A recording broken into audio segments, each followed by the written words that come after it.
What's up, everybody? Welcome to the Tuesday edition of Unpaved with Sean Salisbury. I'm Adam Sager. You can follow him at Sean Unfiltered, me at Adam G.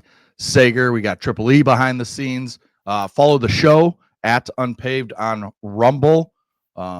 We got a ton to talk about today. Talk about that crazy game last night that we both stayed up and watched because we're crazy.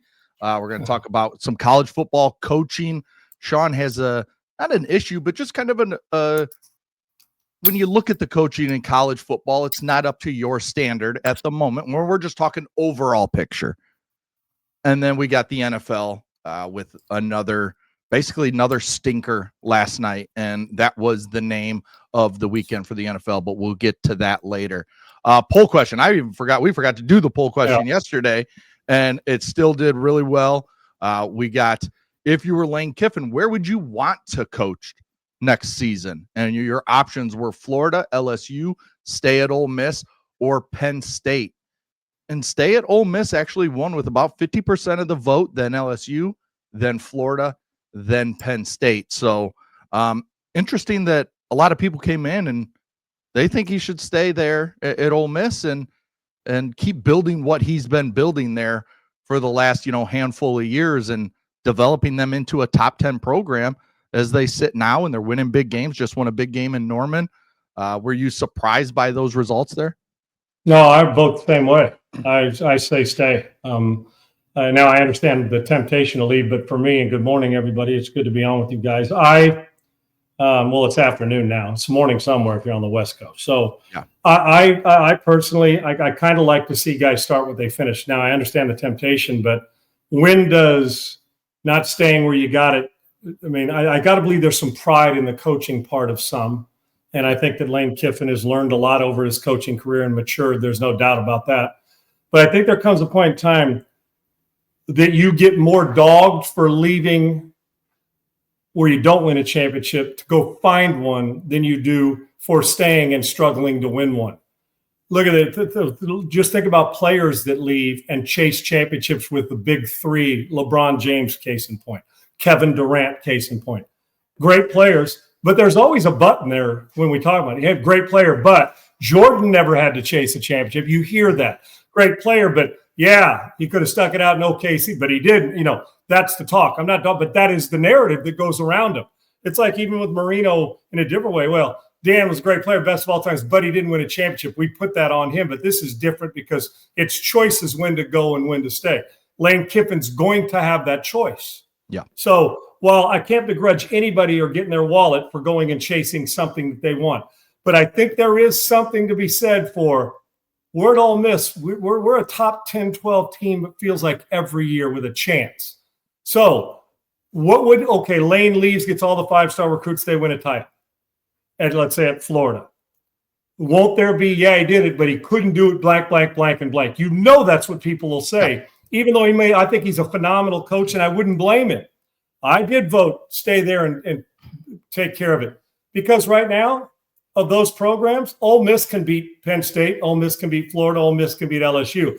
But I get the history and blue blood part of the other three programs that, quite frankly, Ole Miss doesn't have. So do you love building one and turning yourself into, we did it with this, kind of like some players have done, or do you get it to the point where you say, in all sports, or we had to chase it? With Lane, the temptation floor, I get all the living and all that. Straight football, it's LSU. The history in that, and if you Penn State tradition, maybe them. Florida, sunshine and all that. Ole Miss probably, if you're going down the checklist, if you football checklist, Ole Miss probably would have finished fourth 5 years ago, 10 years ago. Not only probably, it would have. Well, the fact that we're even hesitating to say stay at Ole Miss is a tribute not only to Lane Kiffin, but their commitment now to winning. So I'm not surprised by that. I think that because of the divide of the three programs we put on there's a lot of LSU fans, there's a lot of Florida fans, there's Ole Miss, and there's Lane Kiffin fans, there's Penn State fans. So, hell, it ain't like we put up three hack programs and said, or stay at Ole Miss. So that's a tribute to Ole Miss, the fact that people want him there. So I don't know what he's going to do. The temptation is going to be hard because of the recruiting part of it, Segs, but I would love to see a guy say now I'm not saying Lane, but loves this program and is going to finish what he started and actually stay there and finish what he started. If he coaches well enough there the next 2 or 3 years, another job will come up. But if this is his next dream job, I get why he'd leave. I'd love to see him finish out because right now, money-wise and all that tradition, maybe Florida's not a better program right now than Ole Miss. I hate to tell him that, but that's a fact. Let me throw this at you because when we talk about college football, it's kind of different in my opinion because let's look at Nick Saban. Started at Michigan State, tried the NFL thing, finally won at LSU, a powerhouse, then goes to Alabama and turns himself into the greatest coach of all time. All these guys, I mean, can you name a coach that built a program like Ole Miss, who's not a powerhouse? They've never really been the powerhouse. Can you name Dabo maybe at Clemson built that into a powerhouse from the time he started to when they won the national titles? Chip Kelly at Oregon. Chip Kelly at Oregon. Okay. So, but then you look at Urban Meyer had to go to Florida, predominant program, then had to go to Ohio State. Yeah. Bowling Green, Utah, Florida, Ohio State. Yeah. So, and you keep going. Harbaugh started at Stanford, went to the NFL, then went to his alma mater at Michigan. But Michigan was already a powerhouse. Now he took them from kind of a downtime to a national championship. But it seems like these coaches that are finally go on and win their national title end up having to be at a powerhouse when it happens. There's not much building. So do you look at it that way and say, if Lane were to say pick LSU or Florida and go there, would you say, okay, I get it, but you're still 100%. Kind of like, I wish he would have stayed and built it there in Oxford?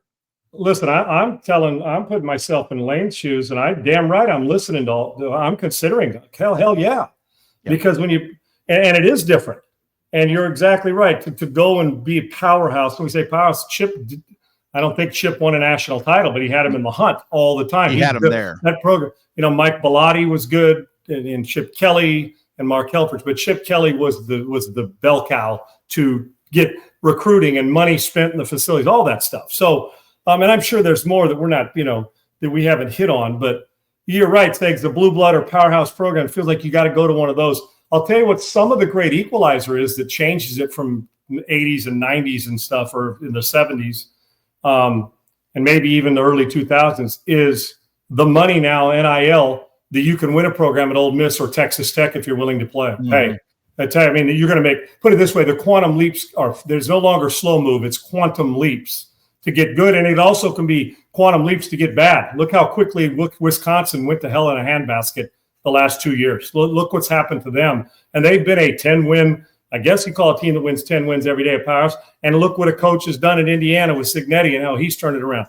But I think there's a lot of us, even though they're number 2, and it's tougher to win a championship now, Segs, because you're going through a playoff instead of you play in the bowl game and the 2 best teams are there and you win your bowl game and you're the national champion if you're playing 1 and 2 or whatever. So it's tougher now because, it's tougher to recruit and keep guys there.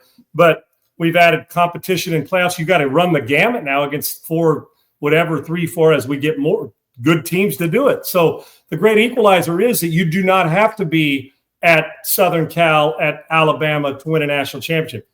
But because of the money. Now, if you get both, you get Alabama and their NIL has ramped it up. Well, you're going to get great recruits because of the history of Alabama.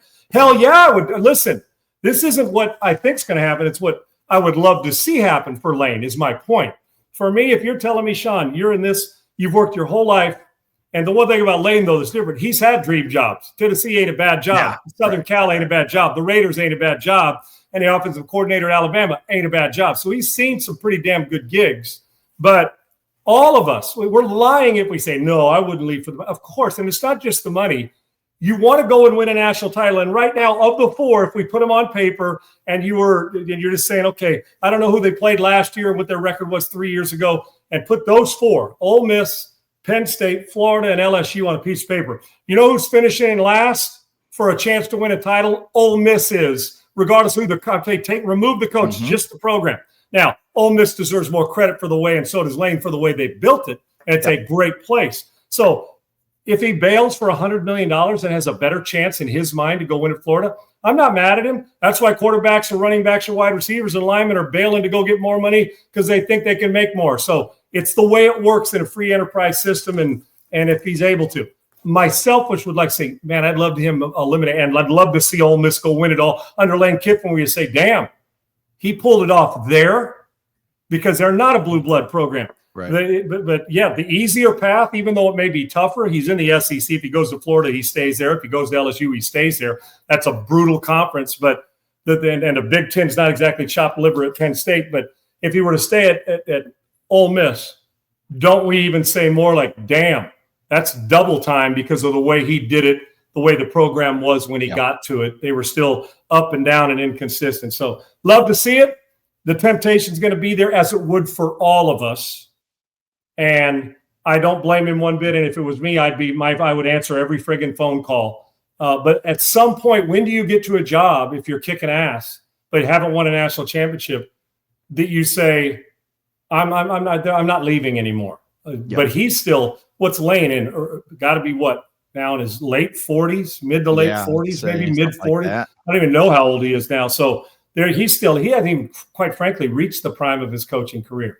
I will not be shocked if there you go, Phil. Okay, I will not be shocked if he stays, but I sure as hell will. As a matter of fact, if I was betting, I'd say he probably goes. If I was betting on this, the futures with Kalshi, but I just there's a temptation, I think, for his maturity that says, you know what, I've chased.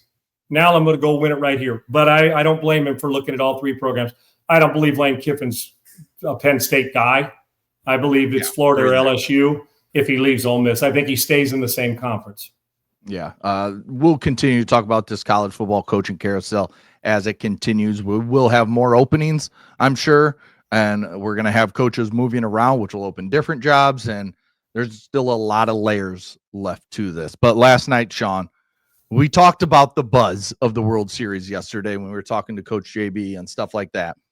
And it just wasn't quite there. And I kind of mentioned it was Friday, Saturday night. You got college football. You know, a lot of people have high school football. So you're just not there to see it. So last night I come home from my boys' football practice and basketball practice, and I turn on the game. So I'm thinking, I think it was when it was 5-4, and then the Dodgers tied it with the home run to make it 5-5 or 5-3, whatever it was. And I'm sitting there thinking like, okay, this will be a good one. This will be a good ending to the game. Thinking, we got maybe another hour and a half left of about 4 innings.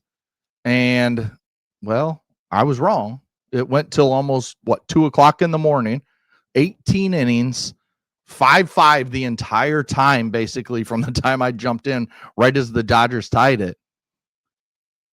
And Freddie Freeman hits the walk-off in Dodger Stadium. Place goes crazy.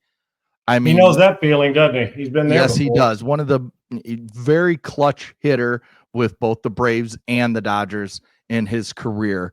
And we both stayed up for it. So that's your poll question today. Did you stay up and watch till the 18th inning when Freddie Freeman hit the walk-off?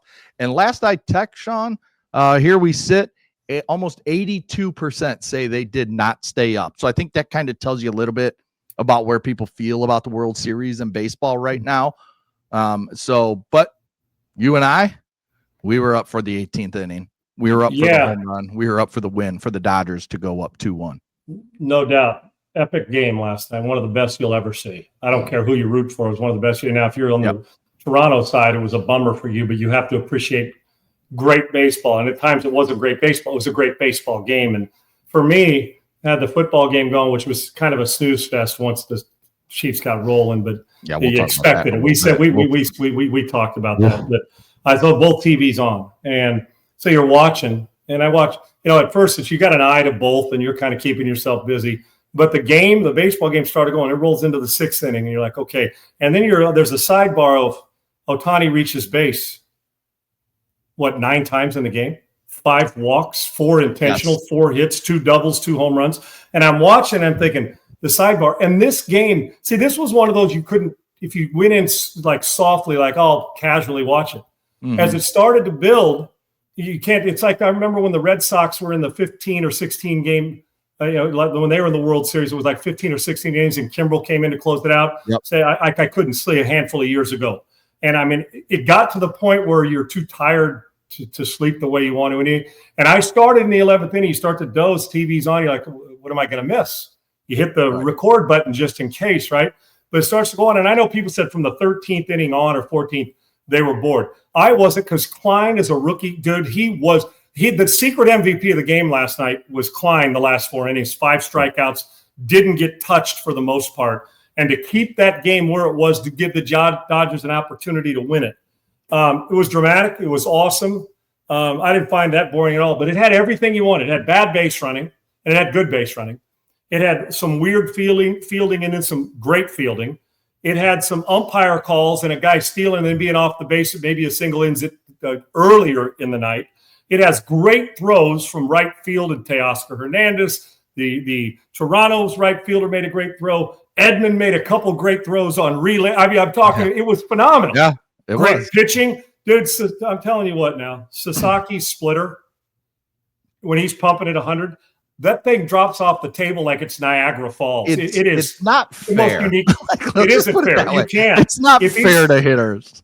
It's absolutely, when he's going good, it's impossible to hit. Right. Unless you say, well, it starts there. I'm going to go down around the ankles and swing at this damn thing. And especially if he's throwing it for low strikes where it starts out of the strikes. It's just, it was phenomenal. And then you're sitting there and you can't look for any other pitch because you can't hit 100. Okay. So, and then Smoltz was brilliant on the one. He goes, well, I'd elevate in the strike zone on an 0-2 count like it was in the 6th or so inning. And the next pitch, he goes, oh, I'd throw 97, 98 up. It's 98 up, swings through it, boom. So it was brilliant, and Joe Davis let it breathe, and everything about the broadcast. It had every home runs, extra base hits. It had everything. Great plays by catchers at home plate.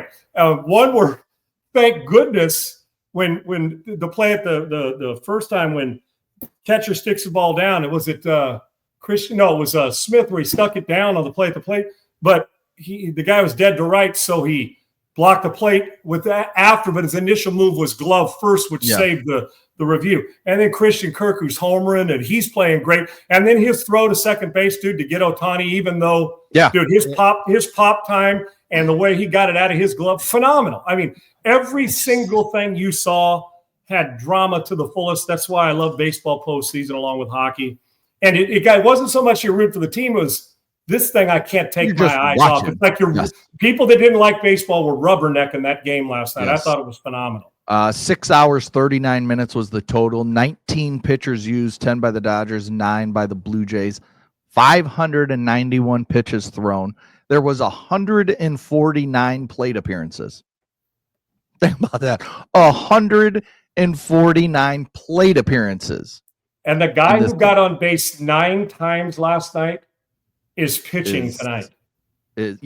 Like he's like, I thought his game, his game that we saw earlier in the postseason where he went 3 for 3 with the 3 home runs. He pitched 6 innings, struck out 10, didn't give up a run, only I think gave up 2 hits.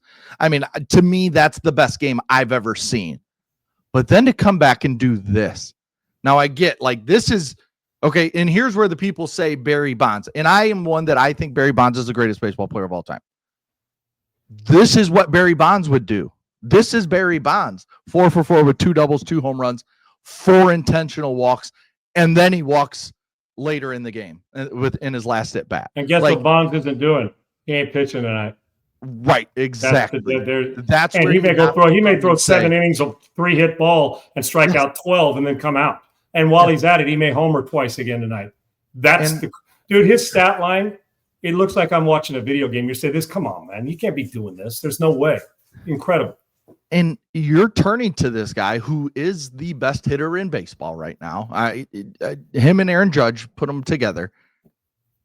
You're turning to him to put this series away, to put this series at 3-1, still playing in LA for game 5, a chance to win the series. And you expect him to go out there and pitch 6 to 7 innings and not give up a run. Maybe he gives up a run or 2, but pitch well enough that the Dodgers can win because they have enough offense. He's incredible, and I just don't think it can be understated that can't miss baseball, dude. Yeah. If it was a can't miss game, it's can't miss. You just got to pay to. You're fortunate on TV. You're paying for your cable or whatever you're paying. Right. Yeah, you're watching. I don't know. We probably I know I take him for granted. It's just like, oh, here, and you just said it.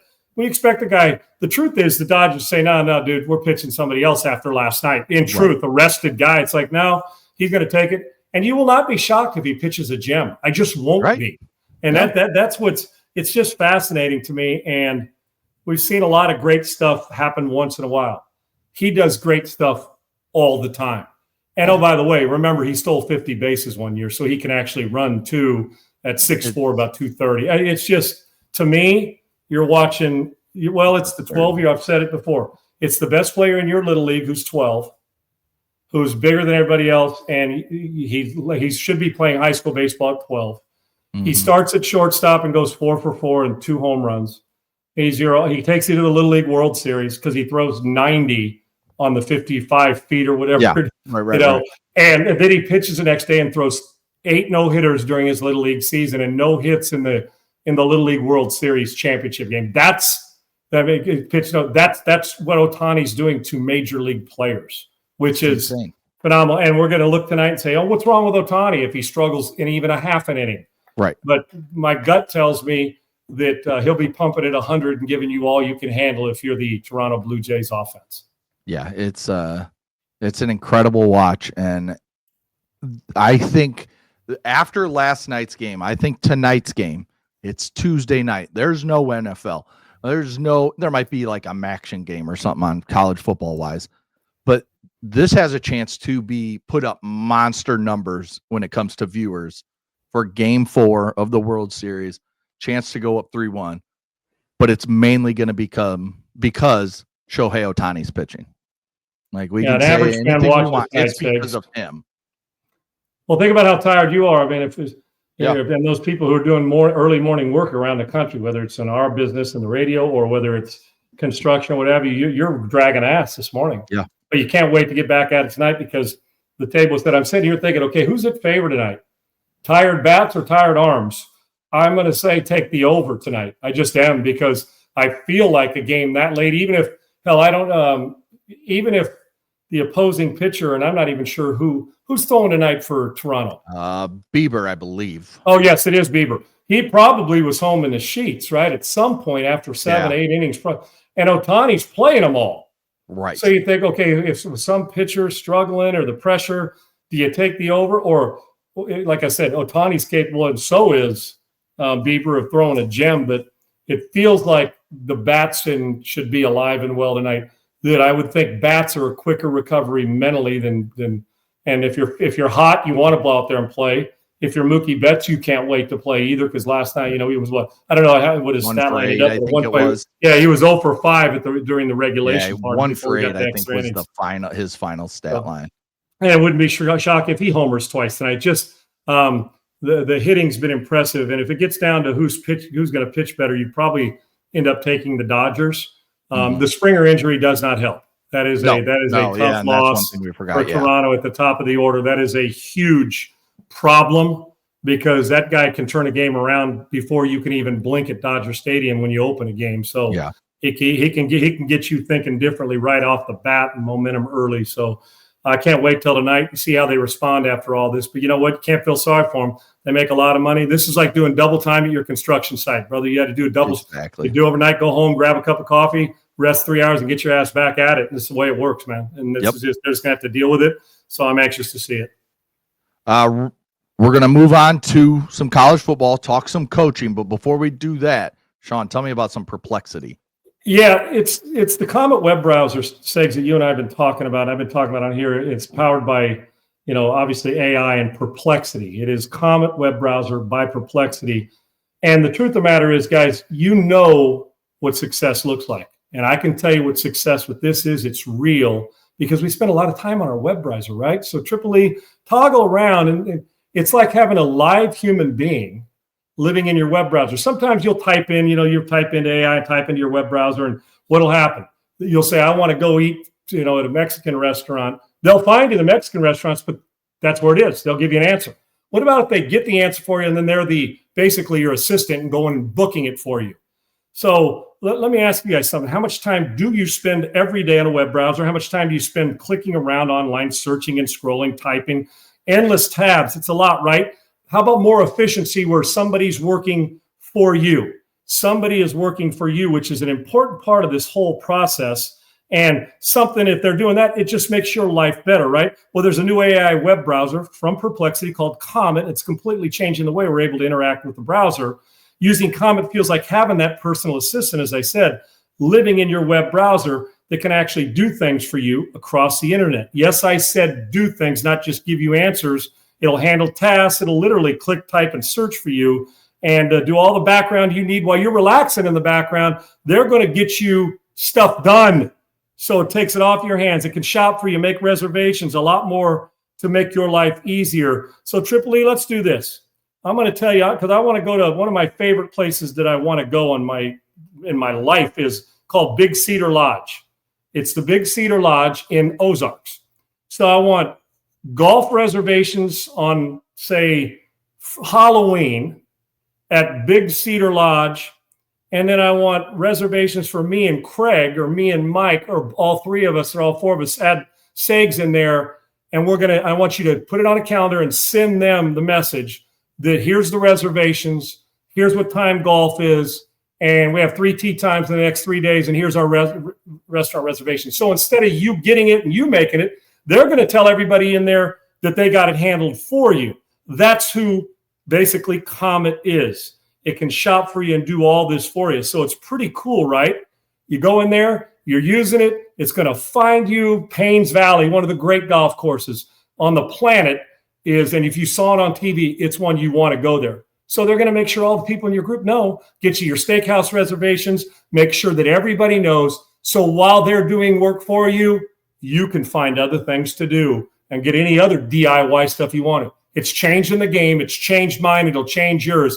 It's Perplexity's web browser called Comet. It's pretty cool, right? So download Perplexity's new AI web browser, Comet, that's COMET, by heading to pplx.ai/Sean and let your browser work for you.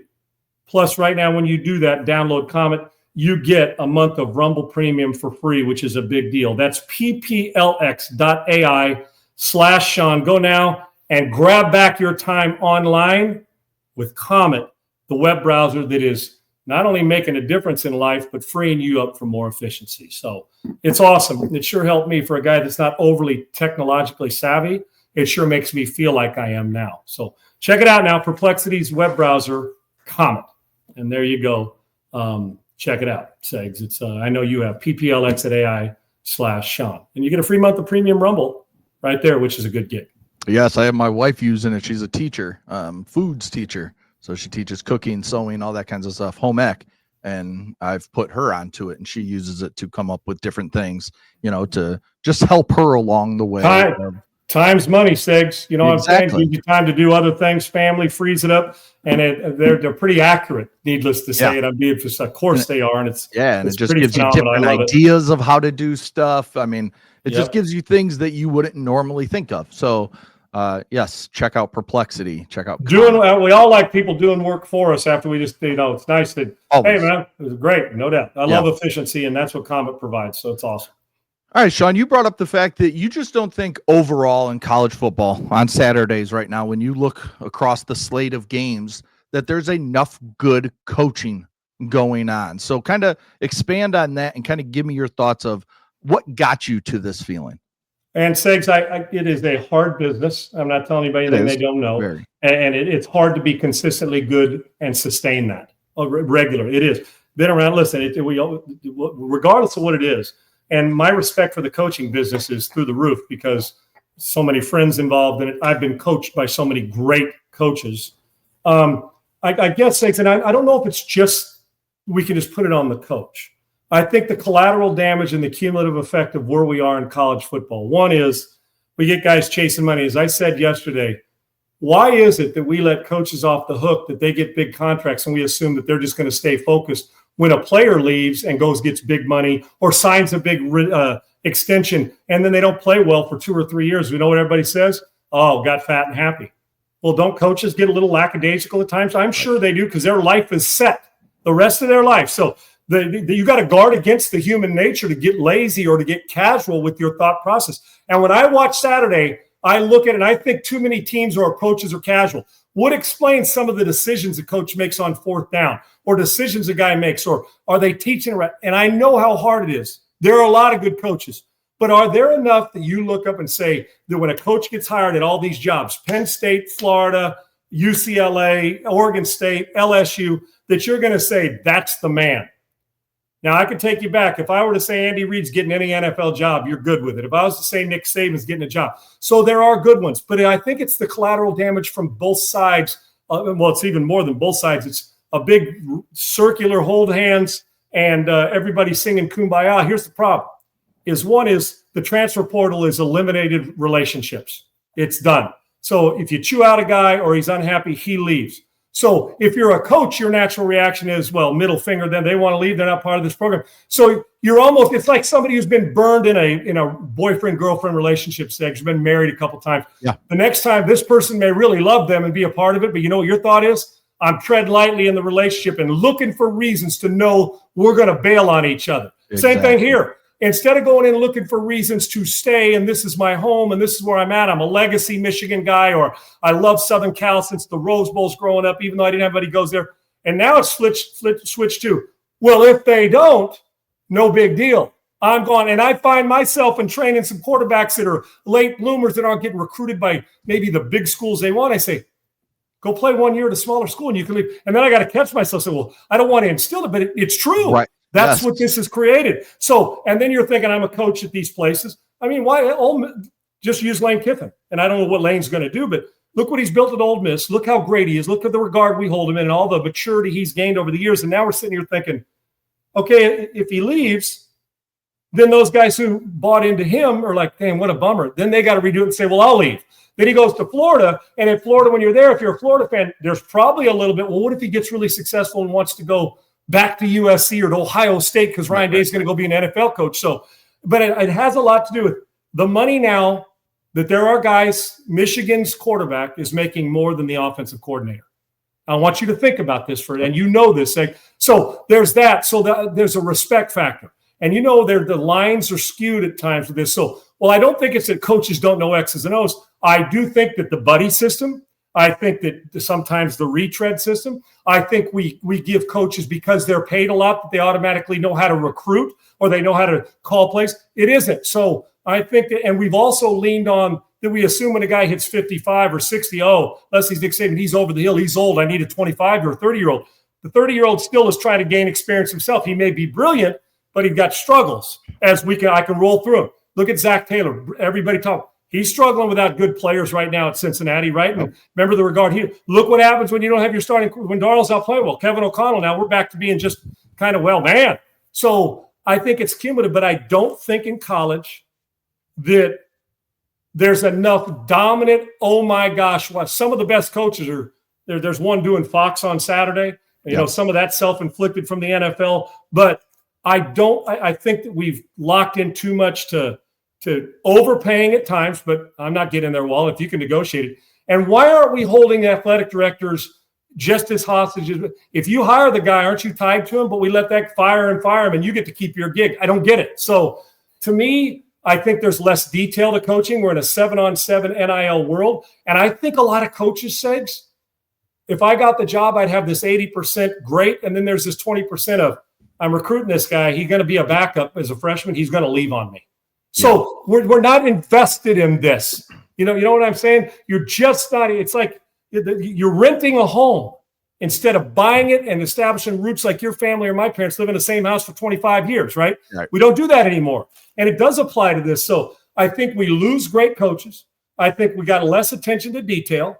I think we've made everything softer because you're not allowed to yell and scream. And if you do, and then that guy, then all of a sudden the older coaches who should still be coaching in certain places, they've turned it into a young man's game. So they're not paying listen, a coach that coached me who has a championship ring, who should have still been coaching a ways back. He's past it now because I don't think he wants to anymore. But got to the point when I asked him, I said, why aren't you coaching anymore? They said, they turned it into a young man's game. They try to lowball the guy who's got a championship and bring in the guy who doesn't because we're enamored with, all this offense stuff. And I do think that when you're spread out, we've lost the commitment to you got to practice physical to play physical. And I think coaches are allowing that to kind of get by. But I know they're limited bodies too, Seg. So there's a lot of reasons. But isn't the direct reflection of coaching the lack of mechanics and poor play we see on the field by players? Yes. It's got to be part of it. So if we're seeing poor play by the players, there's buy-in problem on both. There's probably a commitment problem to some. And then there's also this, well, we're in a hurry. I ain't got time to teach the mechanics. So you play sloppy football. So you better have 50 guys that don't play sloppy football as opposed to the 30 that do. And maybe it's at every level, but we've gotten to the point now where there's no full-time buy-in. I believe and feel like every program that guys are renting space instead of buying it, coaches and players, which leads to lack of relationships and trust. You don't know the guy as well. I mean, and if you don't know the guy as well, are you invested in a coach or player if you don't know him as well? So there's a lot to it, Segs, but I see too many mistakes on Saturdays to tell me that we just need to crown every head coach as a great coach. He may have been a great coach at one level, but we got a lot of Power 4 schools that aren't being coached by guys that, quite frankly, are ready for that program. Yeah, I think a few things. I think when you look around the landscape of coaching, all football, and we're just talking football right now. You From look the at age of your kid all the way up. You look at youth football. You look at college. I think a lot of guys, a lot of coaches, they want and they're kind of expected to show how smart they are, show how good they are at. If they're a defensive mind, show what your defense can do. If you're an offensive mind, show what your offense can do. So we've gotten away from a lot of the where you're tackling drills, where you're doing drills. We're running plays. It feels like 90% of practice, and then it's a drill, and then it's conditioning. And I've heard that from multiple people at different levels. So I just think that coaching's become harder. And then the other thing is, you mentioned it, the NIL. I think, as you've said in the past, you need to put some sort of salary cap on it at each team in college. I'm talking about, and then the transfer. You have to put in some sort of rule. I don't care who the body is that puts this in, but it's got to be across college football. You get one transfer, one free transfer. After that, if you want to transfer, it goes back to the old rule where you sit out a full season, no matter what. There's no waivers, and get rid of this crap that we have guys playing 8-9 years in college football. You get 6 years. That's it. 6 years of and that's, you get one medical red shirt, let's say 2. Like, if you want to play that 6 year, it's got to be a medical reason. So you get your 5 where you could get redshirted and whatever, but they have to come up with rules to help this, because, as you said, it's harder on coaches, and it's harder on coaches to keep those relationships, as you said. And we're also skewing younger with coaches. So now these guys have to feel like, I get this LSU job. Say it's a young guy. I get this LSU job. I want to keep it for my life. I want to be here 40 years. Like Joe Pa was at Penn State. But I have to keep all these separate relationships because this top quarterback could up and leave. Let me give you an example. And I happen to see Segs. I'm one of those guys that I've been around some young coaches that are friggin' good. Yeah.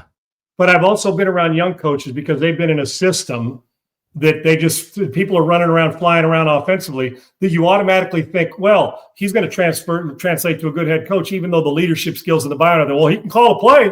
I mean, they're completing 100 balls, but they're not winning. And there's a difference. There's 3 levels. There's the assistant coach who knows X's and O's and has his guys mechanically and doing the drills to get his guy ready for pressure. What we don't do enough of is create pressure situations for our players. So when it hits on a Friday, Saturday, or Sunday, they feel like they've been there before. Because if you haven't, you can't. It's just hard. It takes a unique individual to say, I've never been there before. So are we simulating that enough at all programs? And from my visual, we're not. Watch NFL practices, dude. They do it in NFL practice. We play 3 weeks of training camp now, and they're out and they're gone. Yeah. And when it gets to that, there may be 3 or 4 live drills. And I know the linemen are banging heads, but then the speed of the other team comes in on the opening day, and you're wondering, oh, damn. My edge rusher didn't get, well, why do you think, dude? Because they blew the whistle when he was in step 3, so the quarterback didn't get the shit kicked out of him. And Segs, with this, so I'm young and old. I don't care. I think we discard older coaches too simply, and I think we pub younger coaches too much because they've had some success. But it's also true. I think some of these younger guys are more open to change than some of the older guys, and rightfully so. So you should push the older guy. This isn't age for me. It's, are you a quality coach that teaches instead of yells and screams all the time? Can you teach and bring along everybody? And can you get them to process quickly so it goes from Friday practice to Saturday game? And another thing with that is I'm just wondering, like I said, I don't get into people's wallet, but when did it get to the point that you're an assistant somewhere, you've never been a head coach, and we pay you $9 million or $8 million to come be a head coach for the first time, you haven't done shit. So, and a guarantee code, why is it that Jimbo Fisher signs a $100 million contract? Why am I guaranteeing all this? Why aren't I doing what we do to players? Well, 3 years guaranteed, but if after 3 years it's 10% guaranteed or 20%, and then incentivize them to death, because if you know you're Brian Kelly and this season's going through and you were a tough fit anyway there, or you're James Franklin and you hear it all constantly, isn't there a part of you that you've already it's like the guy who gets the job and still coaches the bowl game. Bitch, you've checked out. You're already recruiting for another school. We got to get you out. There's no reason for you to stay. Go. Even if we get beat, fine. You have checked out and you're gone. So save it. I don't want to hear it because, well, no, he's a pro. Screw that. He's thinking about the guy he's playing against. Can I get the guy to transfer to my program when I leave, or the guy that's playing right tackle for me right now to leave with me when I go take the other gig? So the coaches get lazy or they get sidetracked just like the rest of us do in the world. Yes. And we just seem to think because they're tough guys and they coach that. Did it look to you like Brian Kelly was all in at the end? No. Did it look to you like James Franklin was all in? No. You can almost see in a guy's eyes, well, it's churning when they're sitting there doing the national anthem. Well, if we get our ass kicked in this one, I'm still getting all this money. The incentive, well, I don't want to take it, but where's it stop? So what if Florida, LSU, and Penn State said, I'm not paying a guy $9 million, $5.5 million. And if nobody else is offering the guy the job, you used to the Cowboys' philosophy, you ain't getting a job, come be my head coach. You know what? They've done it. So you get to the point where, like, why am I paying an unproven guy 12? Now, Saban's worth 25. Right. Belichick. Does it look to you like Bill's all in right now in North Carolina? No. Yeah, I mean, even if he is, it sure doesn't look like it. And judging from some of the comments we hear out of LSU, at Penn State, at North Carolina, is the coach checked out? Players check out. These are grown-ass men, too, that have other interests or have other money interests. So, to me, that it's fallen off in a lot of ways. There's some great coaching. But the buy-in, I use it all the time, Segs, but it's got to be buy-in a lot of different ways. And I think, unfortunately, we've made it easy for coaches to say, what are you going to do? Just think about Dabo's speech when he said, I think I've done pretty good football here. He spent 3 minutes explaining why Clemson, he's really good and then they should pay him. Basically what he's done in the past. Right. But I mean, almost pining and pandering, even though he doesn't need to, he's a good coach. And I'm thinking, he's thinking about this during a season because some media member said the word is that maybe Clemson's unhappy. What? Yeah. And you got to, at that point in time, I'm like, so if they're sensitive to that, what happens when they're not performing well, or the coach bails on him, or a player bails on him, or a transfer? So, and I only use Dabo as an example because I love him and he's a damn good football coach. But the fact that you're paying him all that, isn't the money enough for you to stop the sensitivity? And they'll go right to their quarterback and say, don't pay attention to that. You're going to go through tough times. You're going to get booed in your own stadium. You got to push that shit out. Yet the same things Brian Kelly asks you to push out are the same things that when a guy's walking the sideline, he can't wait to meet them on the numbers and chew their ass in public and embarrass them on purpose. Because, I need you to be under control. I don't mind passion, but don't tell me to be under control when your ass is choking on your own spit because we threw the ball to the other team in one series. Yeah.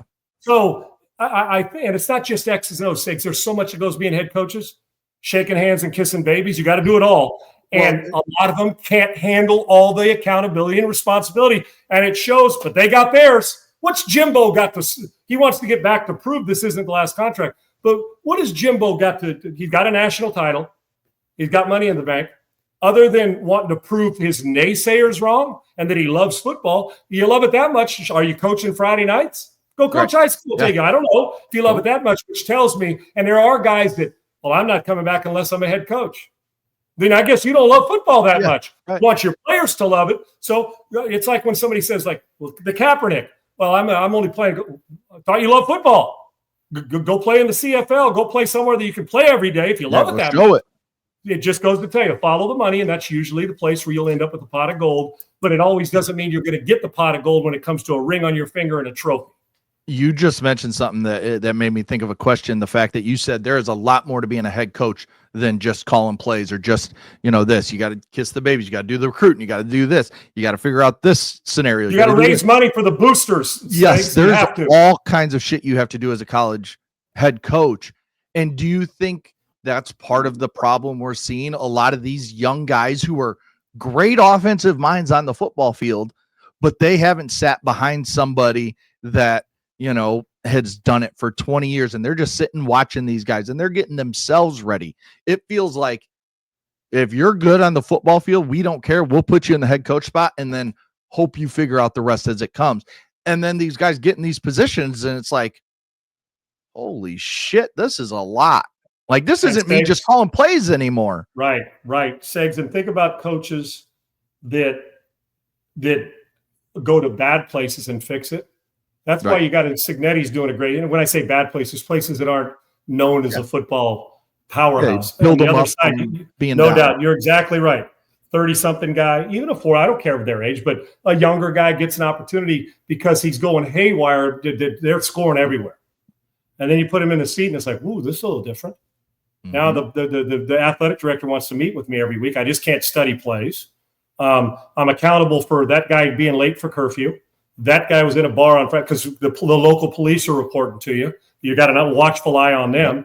Then a teammate was late for class, and academically he's possibly ineligible to play, so you got to watch that. This guy's the backup 5-star, and you're hearing rumblings that he wants to transfer. All that stuff. Oh, no, you actually don't. You actually don't. And I've talked to coaches. One of the biggest hassles for them, yet it's the biggest thing, is getting on a bus and going around and shaking hands and giving a speech 12 nights in a row on your little bus tour in the middle of the summer. They don't just get to coach football. And then that's why when I talk to him, Segs, that I've talked to you about this before, that think tank with like 20 coordinators that I get invited to go to, and we rent a house and sit on a beach and talk football for 5 straight days. And it's a blast. Yeah. But you know what? Every single one of them to a man said that they missed most when they got the head coaching job. Everybody likes the power and the money. They missed the relationship with their room as a position coach or a coordinator. They hate that. That's the part they hate, because in essence, when you become the head coach, we don't talk to you that much. You see him in passing, but you're not spending a lot of time with in the room here. Once in a while. You see him on game day and at the end of practice. It's exact. Coaches giving the talk during Wednesday of the week, and then you're split up. And then the next speech he gives, we'll meet on Friday as a team. So you just don't. So these relationships, you start to forge them. And then all of a sudden the guy transfers, so you lose that. And you got to build relationships, and you got to build relationships with the guy you always recruited. Used to be you recruit the guy you played, and if he transferred because he got hurt, you got it. But you didn't have to worry about exodus by 10, 12, 15 players. So it's a constant, and it's no longer just coaching football, which goes back to the leadership skills of, I know a million guys that can call X and O's. I know 100 guys that are great leaders. Big difference. And so for me, if somebody said, Sean, I want you to be the head coach, I can lead you. You know what I'd do? I'd hire the greatest assistants in the world and actually take less and give them more. Take less, and you say, well, Sean, sure. But I would. You know why? Because you know how you're going to sustain the job? Great recruiters and great assistant coaches that coach your players. And for an extra $1 million to be split 8 different ways, I'm okay with that, considering, because you'll continue to get – that's why I say it. If everybody wins, you continue to get a new contract. Yeah. So to me, the leadership and the attention to detail has gotten skewed, and oh my gosh, they just threw for 403 games in a row. That guy's the head coach. And you get him in a room and he can go up there. For instance, let me give you Joe Brady. You know I love Joe Brady. What he did with Burrow. He had a lesser quarterback at Carolina, and with Matt Rule, got a little tougher. He got Josh Allen. And I think Joe Brady is a phenomenal coach. There's talk he's going to go to Penn State. He looks like a Penn State guy, right? The red-headed East Coast. Joe, he's up in Buffalo. I can see it. But are you sure? Do we know? And they're going to pay him what, $9 million? If they hire him, they'll pay him $8-9 million a year. Now I know the thought is, well, if we miss out on him, don't pay him. Well, somebody else. An old school $3 million would have got Joe Brady to coach Penn State, because it's friggin' Penn State. But it's no longer it's Penn State. It's Penn State's offering me $6 million. UCLA's offering me $9 million. Let me go to UCLA, even though I got no shot to win a title right now. You get my point? So, and Joe may be a great head coach, but you're going to take a flyer on him, because he's a great offensive coach. We saw it with Cliff Kingsbury, who's now a hot commodity again after what he did with Jaden Daniels, right? Now, got to get Jaden back. You see, it's there's a lot more difficult when you don't have that guy back. So There's no doubt. So there's so many things, but it's the attention to detail. And I think we lose sight of the fact that because a guy can go up on the board and sell you on why he should be the head coach doesn't mean a hill of beans if he doesn't know on a Friday night how to go get a recruit, if he doesn't shake the $10 million booster guy's hands and handle NIL. It is, you got to be a CEO and you better have assistants you can trust. Because if you don't, eventually they'll be gone or you will be gone because they're not invested in you. And you better get buy-in from your assistants as well. Yeah, and the best OCs, particularly the younger ones, the OCs, DCs that become head coaches, when you look at their staff, there's always a couple ex-head coaches. Even if they were bad, even if they had no success as a head coach, the fact that they've been through it, that they're sitting. But they were good coaches to get to be a head coach. Exactly. So, right. And they've been through it. So they know, okay, here's what I would do in this situation. Here's what I would do in this situation. All you got to do, and you're 100% correct, is go look at Saban's history. Yeah. Butch Jones gets fired. I want to bring him on as an analyst. Alex Grinch gets fired. Bring him on as an analyst. Hoarding guys that have a world of experience and sticking them in one room. Why wouldn't you? Yes. So if you're that, hoard them all. And then all of a sudden, and then every now and then you got a cage. You got Ed Orgeron, who's been there, Burrow's there. And what do? You go hire, God rest his soul, my former coach, John Robinson. Mm-hmm. To handle, Robinson was so good. I tell people, what was Coach Robinson's strength? The ability to be a player's coach. And I don't like that term because it seems like you take it, when you hear that, it's take advantage. He's too nice, right? Coach Robinson had the best I've ever been around at any level, at any time, or watched from a distance or been up close at being able to make you feel great, even though you know you're in competition, and to be a player's guy that you felt like you could walk into his room, but when you left the room, you knew that you were going in to see your coach, not your buddy. It's hard to find that dynamic, Segs, where, hey, buddy, I knew Coach Robinson loved me like family, but I also knew that if he had to replace me, he would have no problem doing it because he needed to do what was best for the team. And there's that, but yet, even though you know that he'd replace you if you weren't doing what's best for the team, you still loved him and sold out for him because you run through a wall. And I'm just telling you, you ask anybody that played under Coach Robinson, and how you want to know how you find out about how you feel about a coach, talk to the guy who never plays. Go talk to the backup tackle, to the third string quarterback, and say, what was he like? And I have yet to hear a guy in my career that I played with or that played at SC under Coach Robinson say, guy was a tool. Players hated him. Nobody respected him ever. Now, you may find one, but I'm telling you, that's like finding a speck of sand on a beach in California. Yeah. It was hard. Why? It's easy when you're the guy winning high. Marcus Allen loving him. That's his guy. But what about the third string back that still loved J-Rob, that loved Coach Robinson? So to me, he had this unique ability. And what did Ed Orgeron do? Who's an SC, had been at SC? Yep. He brought Coach Robinson in to be the organizer. And nobody had practice. We had a ton of fun, but practice was organized with a smile on his face, drill to drill to drill. We did it every day.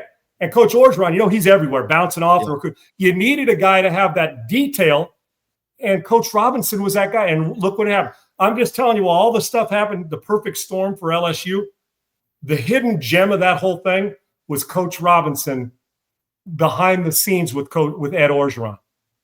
And that was a big part of it as well. So that we don't have enough of. And you're right. And you can't just load up with old guys and you can't just load up with young guys.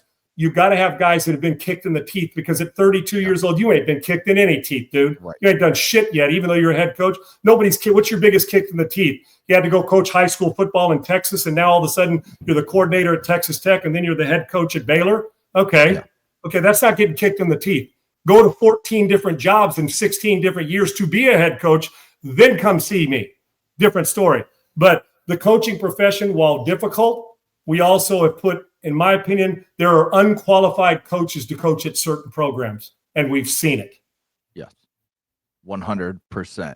This conversation won't end because, as I said earlier, this coaching carousel thing is just getting started. We've got these 12 openings that we have right now. We're going to get more, and then some of these coaches are going to be leaving schools to go to one of these programs, which opens another job.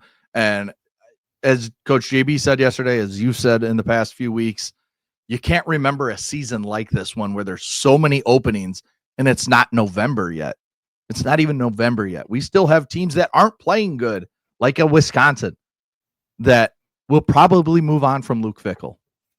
Think about your thoughts on Kalen DeBoer in Alabama 7 weeks ago. Yes. Think about it. Think about your thoughts on LSU and Brian Kelly and Garrett Nussmeier's team 7 weeks ago. Yep. Think about 7 weeks ago how you felt about Dabo and Clemson. Think about 7 weeks ago how you felt about Indiana. Okay, last year. And now tell me how you feel. Think about how you felt. I mean, think about how you felt about Billy Napier after they beat Texas. Whoa, maybe. Billy is now collecting his check without coaching. So, think about how you felt in August about Penn State. Ooh, top pick in the draft. Drew Aller, who's not worthy. He just like we said, we thought he was a little in over his head when, as far as the ranking goes. Good player, good kid. And then, James Franklin, this is his year. It's his year to get fired. Right. So, point is, it shifts on a dime, and you can go from being the shiniest star on the planet to a guy that you're scrambling around thinking. But it also creeps into you're getting paid all that money. There's always, that's okay, I'm going to be fine mentality. Yep. I like coaches who coach on the edge and think, I don't care what I'm doing. I'm coaching as if this is the last job I'm ever going to have, even if it's not. And yes. I don't think we see enough of that. I think we've made it easy for people to leave campus, for players not to buy in, and I think we've made it easy for coaches to go. And to me, I don't understand why it's the greatest gig ever that you get the guaranteed money 4 years in. If you just decide not to take a job, you get every ounce of your money. There's got to be, if I'm a team, I'm saying, no, we're not doing that anymore. Here's what you get for the first 3 years. And on year 4, it's the only 30% of it's guaranteed. And then the rest of it's not. And then they say, well, I'm not coming there. Okay, no problem. Somebody else is going to have to hire you. There's always going to be another guy, Segs, and there is, unless it's Saban. Not going to be another Saban, but there's always another guy who can go 8-4 or 9-3 at any school. That's why it just is. I'm so interested to see what happens this coaching cycle, because Indiana gave Cignetti the 93, I think it's like 92.7 million, fully guaranteed at a non-blue blood program. It's not like you did it. It's not like you did it at, Joe Paterno or Bobby Bowden in their prime, or John Robinson or Nick Saban. Okay, he's won 2 national titles in a row. Pete Carroll when he was at SC. Okay. We're talking about a guy who I think we all love. Right, who we all love, but we're sitting here really in year 2 of being really good. You've decided that this is your guy forever. And if he goes 2 years of playing just as bad as he is good now, you know how that started. It'll be like, okay, now look. Well, maybe it'll never happen. Maybe he'll validate all of it, and that'd be great because I love the guy. But that's awfully risky on the team's part. If you're Cignetti, you're like, shit. Now, I think it'll drive him because I feel like that's his personality. But if you start to go to hell in a handbasket, it's like, what are they going to do? They can't take my scholarship. If they do, my scholarship's still full. It's a hard dynamic, and we've catered to all of it instead of just, dude, you're here for the duration, and you're doing it $5 million, not 12. Simple. Indiana is either going to look really smart because they got in early on the trend. They started the trend of the fully guaranteed coaching contract, or they're going to look really, really dumb because if all these other schools come in and they're just kind of doing the normal contracts, where even if it's just the normal where you get paid 60% is your buyout and then it goes down each year. I mean, Indiana's going to look dumb there. And then if Cignetti starts losing again and Indiana kind of goes back to just, 6-6, 4-8, 5-7, whatever, then they look dumb from that standpoint as well. So, Segs, who are the top 5 teams in college football right now? Who are the top 5 teams in the country right now? Ohio State. Okay, stop. Ryan Day, experienced or not experienced? Very experienced, right? And a national champion. There's one. Got to go Indiana. I mean, they're ranked 2 in the country. Cignetti, although he doesn't have a championship, a lot of experience at this level. A ton of experience being coached by a bunch of people, being on staff with a bunch of different guys, coaching at every level and earning his job at Indiana because he didn't get LSU's job, and maybe somebody would have offered it to him had he had not signed it with Indiana. But a ton of experience, and he's not 25. I'm not saying 25-year-olds can't coach. There's 2 with a world of experience. Number 3, Texas A&M. Elko's been a head coach at other places. He was at Duke. Yeah, Duke. And a coordinator, defense he's gone coach. Through everything building up to his. He didn't just get a job handed to him. That's as some of exactly these right. guys. And look how they're playing. A little bit Yep. of experience there. Who's for? Alabama. I'll just throw out there. I Okay. think they're one of the top 5 teams. Okay. Kalen DeBoer did a great job at University of Washington. Struggled, to but a you're the national guy right championship. after the guy. And now he's got his team playing top 5 football in the country right now. So Yep. he's one that you say, okay, younger guy, but not 30.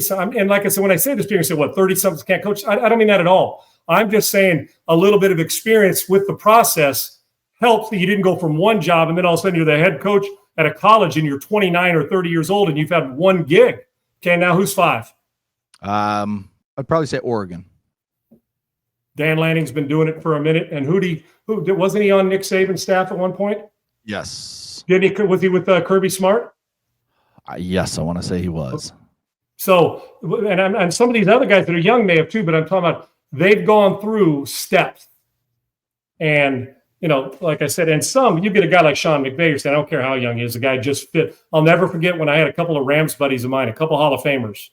I'd asked them when Sean McVay got to the Rams, I said, because he called he had a meeting with a lot of former Rams to invite him in to tell him what he was going to do with the program. Because guys wanted Sean McVay, is he ready for this, right? And I could tell you 2 Hall of Famers that came out of that meeting, and I talked to them, and they said, as impressive as any presentation I've ever seen. But guess where Sean McVay's been his whole life? His family members when he was blowing his nose around football. And I'm sure that's a lot of guys. So it's not young, it's not old, it's a mix, but it also is the buy-in of you've got to understand that in college, that's why college to me is tougher than the NFL, because you got to recruit. They're shaking hands and kissing babies. There's so much more to just being, and you can only get so much time a day with the kids because of the NC2A rules. So, which falls back on the coach, but also the development of players is not been. We're not getting them to college as prepared as they should be, and it's going on in high school as well. Yep.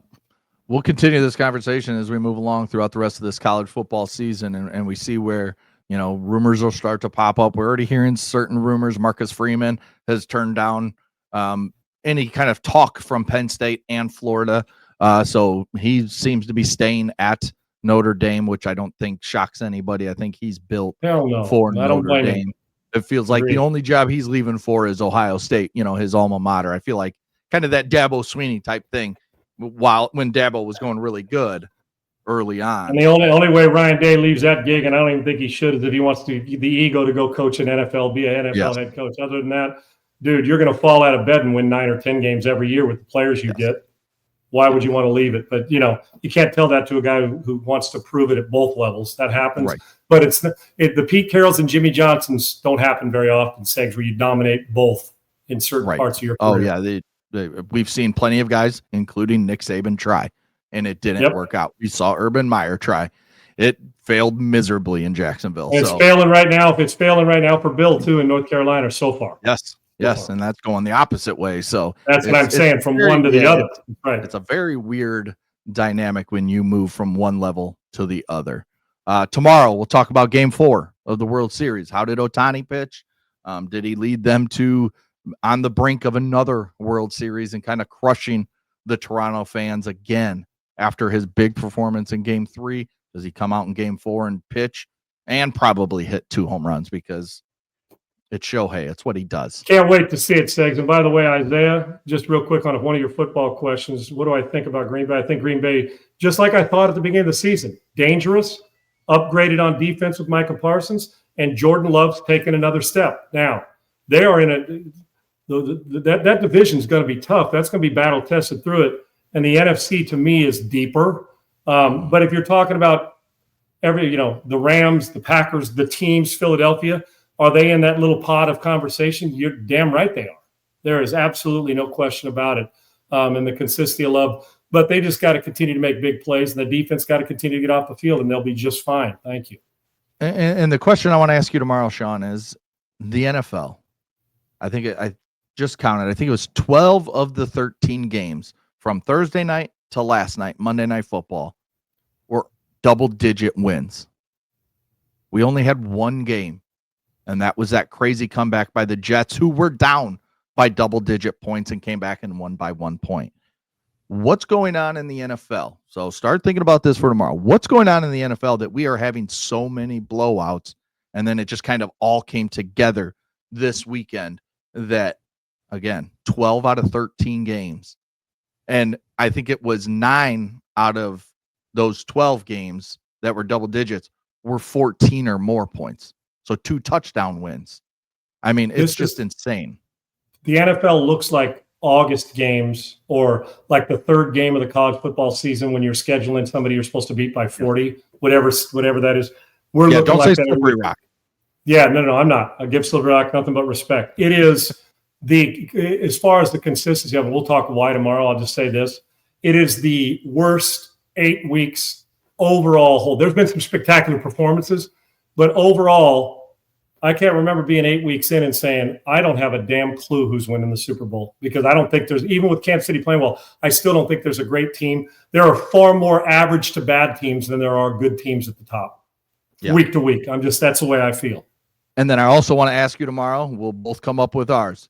Who's your NFL MVP? I heard you and Coach JB talk about it. I was going to bring it up, but we got into a big conversation tomorrow. Who is your NFL MVP? I think there's a handful of guys to choose from. It'll be interesting to see if we land on the same player or we're completely different when it comes to the MVP so far.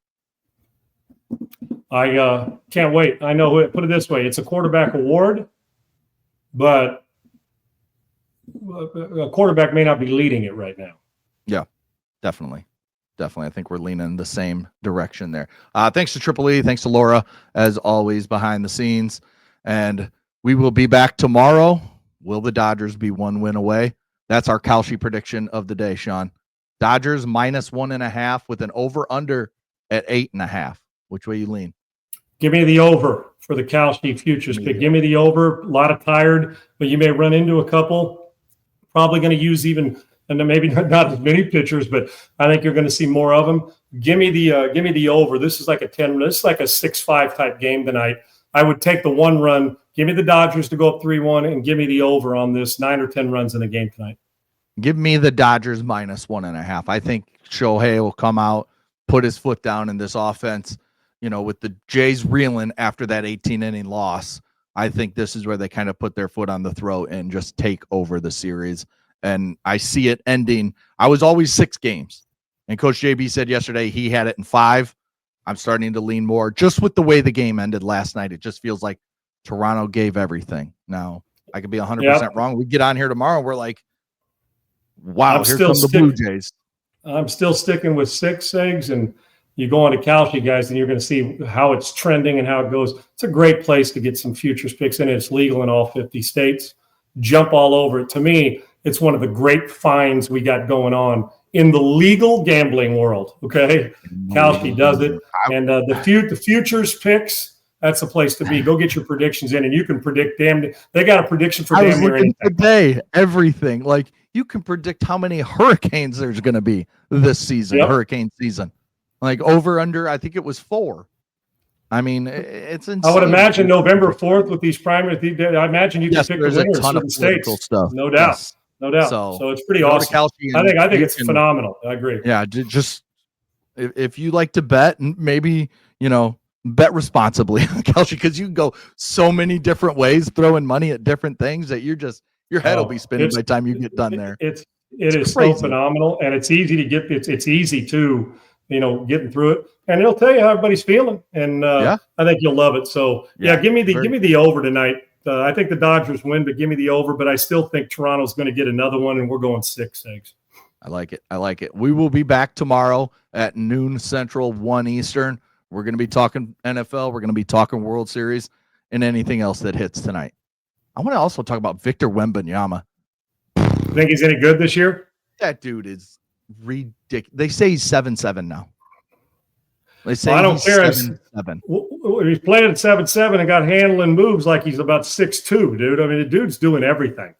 We'll talk more about him tomorrow. Yeah, if you're and another thing, the Denver Nuggets know how to score. So if you if you're picking the Nuggets and you get a futures, are they going to score more than 125 tonight?